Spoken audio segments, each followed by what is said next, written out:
ಏನ್ ಗೊತ್ತಾ, ಕಣ್ಣನ್ ಕೈಯಿಂದ 101 ತೆಂಗಿನಕಾಯಿ ಹೊಡಿಸ್ತೀನಿ ನಿಂಗೆ. ಆ ದೆವ್ವದ ಕಾಟದಿಂದ ಮುಕ್ತಿ ಕೊಡ್ಸಪ್ಪ ಗಣಪ. ಏ ಸುಮಿ, ತಲೆ ಇದೆಯಾ ನಿಂಗೆ? ಮನೆ ಕೆಲಸ ಏನೋ ಕರ್ಣನ್ ಕೈಲಿ ಮಾಡಿಸ್ತೀವಿ ಸರಿ, ದೇವ್ರ ಕೆಲಸನೂ ಅವನ ಕೈಲೇ ಮಾಡಿಸಿದ್ರೆ ನಮಗ್ ಬರೋ ಪುಣ್ಯ ಅವನ ಪಾಲಾಗಲ್ವೇನೆ?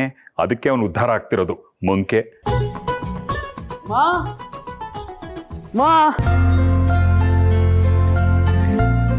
ಏನಮ್ಮ ಇದು? ಇಷ್ಟೊತ್ತಾದ್ರೂ ಟೀ ಬಂದಿಲ್ವಲ್ಲ? ನಾನೇ ನೆನಪಿಸ್ಬೇಕಾ? ಅದ್ ಸರಿ, ಎಲ್ಲೋದ ಅವನು? ಟೀ ಮಾಡ್ಕೊಟ್ಟು ಹೋಗಕ್ಕಾಗಲ್ವಾ ಅವನ್ಗೆ? ನನ್ನ ಬಾಯು ಒಣಗಿ ಬೆಂಡಾಗೋಗಿದೆ. ಈ ಕರ್ಣ ನಮ್ಗೆಲ್ಲ ಟೀ ಕೊಡದೆ ಎಲ್ಲ ಹಾಳಾಗೋದ? ಅವನಿಗೆ ಹಾಸ್ಪಿಟ್ಲಲ್ಲಿ ಏನೋ ಅರ್ಜೆಂಟ್ ಕೆಲಸ ಇರಬೇಕು, ಹೋಗಿರ್ತಾನೆ. ನಿಮ್ಮಿಬ್ರಿಗೆ ಏನ್ ಬೇಕೋ ಹೇಳಿ, ನಾನ್ ಮಾಡ್ಕೊಡ್ತೀನಿ. ಮಗು ಬಂದ? ಓ, ಮುಟ್ಟು ನೋಡಿದ್ರೆ ಆಸ್ಪತ್ರೆಯಿಂದ ಬರ್ತಿರೋ ಒಂಥರ ಕಾಣ್ತಿಲ್ವಲ್ಲ?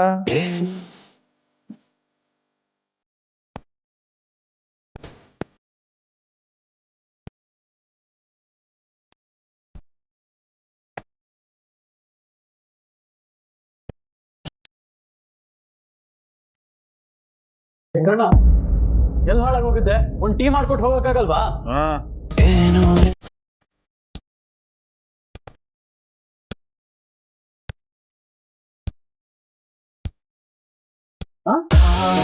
ಆಗೋಗಿದೆ ಮಾಯ ನನ್ನ ಮುದ್ದಿನ ಹೃದಯ. ಏ ಕರ್ಣ,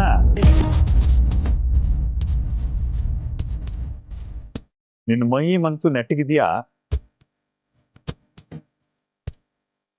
ನೀವು ಆರಾಮಾಗಿದ್ರೆ ನಾನು ಆರಾಮಾಗಿದ್ದ ಹಾಗೆ.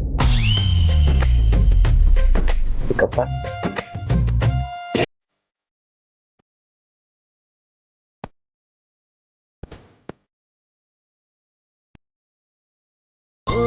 ನೀನಿಷ್ಟು ಖುಷಿಯಲ್ಲಿ ಮನೆ ತುಂಬ ಓಡಾಡೋದು ನೋಡೋಕೆ ಸಿಗಲ್ಲ ಕಣೋ. ನೀ ಯಾವ ವಿಷಯಕ್ಕಾದ್ರೂ ಖುಷಿಯಾಗಿರೋ, ಆ ಖುಷಿ ನಿನ್ನ ಜೊತೆ ಯಾವಾಗಲೂ ಇರಲಿ ಅಷ್ಟೇ ನಾನು ಕೇಳ್ಕೊಳ್ಳೋದು ಕಂದ.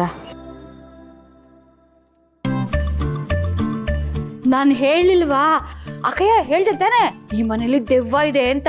ನನ್ ಮಾತು ಯಾರು ಕೇಳಿಲ್ಲ.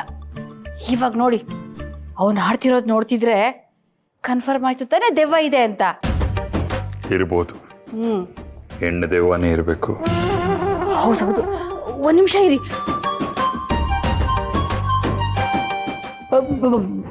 ಬಾಬಾ, ಎಲ್ಲ ನೀನ್ ಹೇಳ್ದಂಗೆ ಆಗ್ತಾ ಇದೆ. ನನ್ ಗಂಡನ್ನು ಕಾಪಾಡಪ್ಪ. ರೀ ಬನ್ನಿ ಇಲ್ಲಿ. ಏ ತಗಿ, ಇಂಥವೆಲ್ಲ ಹಾಕೊಂಡು ಸರಿ, ನನ್ ಕೈಗಾರು ಕಟ್ಟಿ. ಅದನ್ನ ಹೌದು.